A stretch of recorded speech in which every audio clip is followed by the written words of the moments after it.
Finland is the big bookies' favourite for Eurovision 2026. It's a dramatic violin-inspired track called Liekinheitin.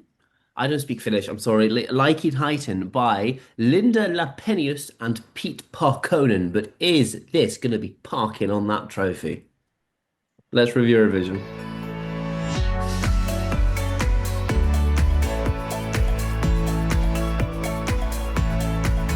Yeah, it's a full 20 years since Finland first and for the only time won the Eurovision trophy all the way back in Athens with Lordi. And if the bookies have anything to go by, and a lot of the fan chatter, they could be doing it again 20 years on with Liekenheiten. It's, as I was saying, it's dramatic violin. There's a clash of fire and dramatic music. There's a lot going on here, and it's getting people very, very excited. What do you think of Emily? Yeah, I mean, I feel like we should just take a moment to note that there is a song which has like fire in the title, and we didn't make a kind of firing up the stage, like firing up the leaderboard, like some kind of pun like that. And no, we went for like parking, which the mental image of that is, I'm like imagining him like driving on in like a monster truck, like Idea and set Monster Truck on fire. That's how you get fire in there. perfect. No, I don't want to be a basic biatch, but I love this entry. I think it's like how we were saying about Denmark's entry in that it's very Eurovision. I feel like this is exactly the same in terms of like this type of song works for Eurovision and it wouldn't work in the charts, but it just works here. I think the like their voices are so interesting. The violin really kind of like brings it alive. You know, you've got rather than like kind of like wholesome violin, which you often get in Eurovision, you're getting sexy violin almost.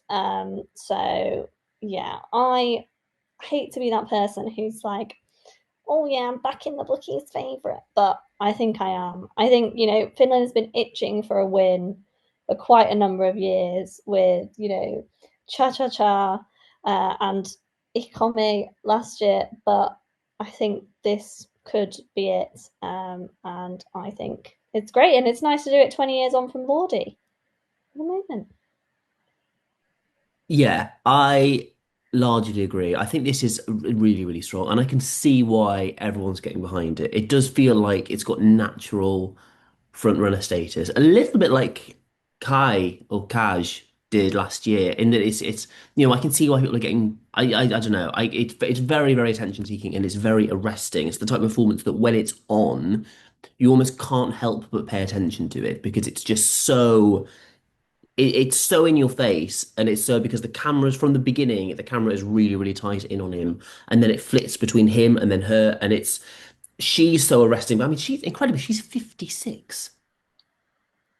See, and then that's just all positive, age positive vibes at Eurovision. This is what we That's what it need. is. I mean, yeah, I mean, she looks incredible, but I don't know if we've got an equivalent here in the UK, but she is like the Nordic violin person. Like she's a massive deal, and there's just a confidence and an experience that comes from decades on stage. There's something very majestic about her, which I think really, really rubs off on the performance. It's kind of it's as you say, Finland has been building up to a win, and I think there's a kind of there is a slight yeah, this is the one for us kind of energy about it. I would say I find it a much more enjoyable listening experience than a watching one. I think when it comes on my Spotify playlist, I will listen to it happily, and then I'll often put it on again, or I'll put it on very, very quickly afterwards. It's not got the kind of repeatability of something like My System, but I do listen to it a lot. But the performance, it's very well done, and it's very slick. But I kind of worry that there's a bit of a disconnect. It doesn't feel very harmonious. It's like, oh, he's at one end of the stage, she's at the other, and actually it kind of flits between them rather than having a cohesive package. And it comes together at the end when she's kind of violining through the grill and he's on the other side of it. That's when it starts to work. But I worry that it's staged in a way that it just takes a little bit too long to get there. And by that point, I'm kind of slightly disconnected from it a little bit. So that's my concern. I think if they tighten that up, then this absolutely is the clear favorite, and I yeah would be very very surprised. I mean, this is clear top three for me. We said that about Sweden last year, but this is clear top three. It's a very likely winner, I think. Well, not very likely. I think it's a likely winner, but we know that it is performing in the first semi-final. That's the first hurdle it's got to get through. I mean, do we think it could win the semi-final? I think it probably could. Um, I'm trying to remember who else is it up against. Yeah, I mean, I don't really see which. I mean, I think it's competition for winning in that semi-final is probably Israel. Um, Yeah.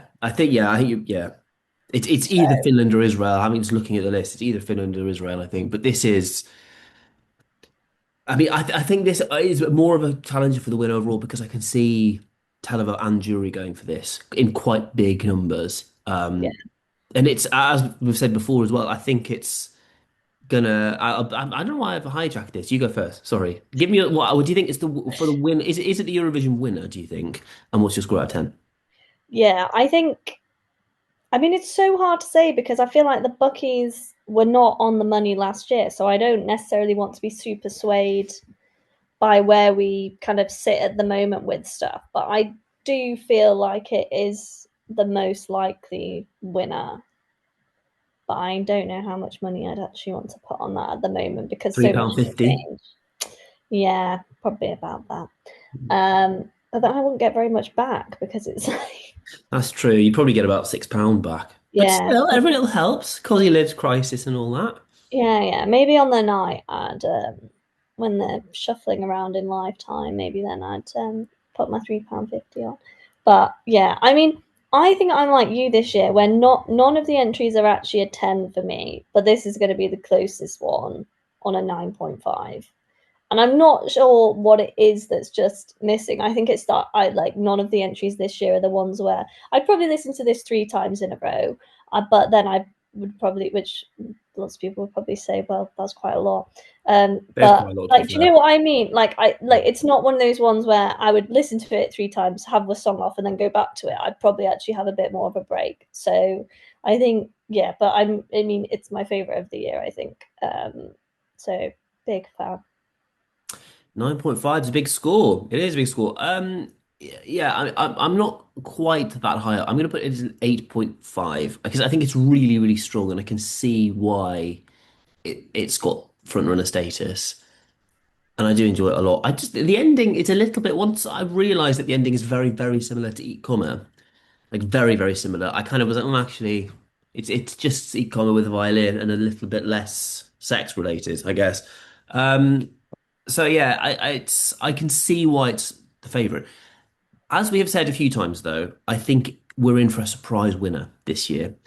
And on paper, like technically, this is probably the most likely one because in a year of quite big disconnect between I expect what the televote likes and what the jury's like, I can kind of see this coming third with both, and then doing a Duncan Lawrence and sneaking over the line and winning it. So on paper, this is the most likely winner. I do just think we're in for a surprise winner in the form of either Greece or Australia. I can just see them doing it as a kind of a sneaking over the line. But yeah, I technically I think this is probably in a traditional contest. I think this is the most likely win, and Finland does deserve it because they've had a fantastic 2020s in the contest, and they kind of I yeah wouldn't mind Helsinki 2027 or Tartu 2027. I don't know, but we'll see. They've just got to win a very very tough contest. Do let us know if you think, like us, it's the most likely winner. Do you think it will win the semi-final? Give us your score as well. How does it compare to 8.5 and 9.5? 18, I think it's slightly below Denmark still, I think. Interesting. Well, is it your favorite of the year as well? Do let us know. The comments are open. We're in podcast and podcast form as well. And if you follow us here on YouTube, hit the bell. You'll get notified every single time we upload new content. And there's still a good 2 weeks of it before the contest begins. So do stick around. Thank you very much for watching. See you tomorrow.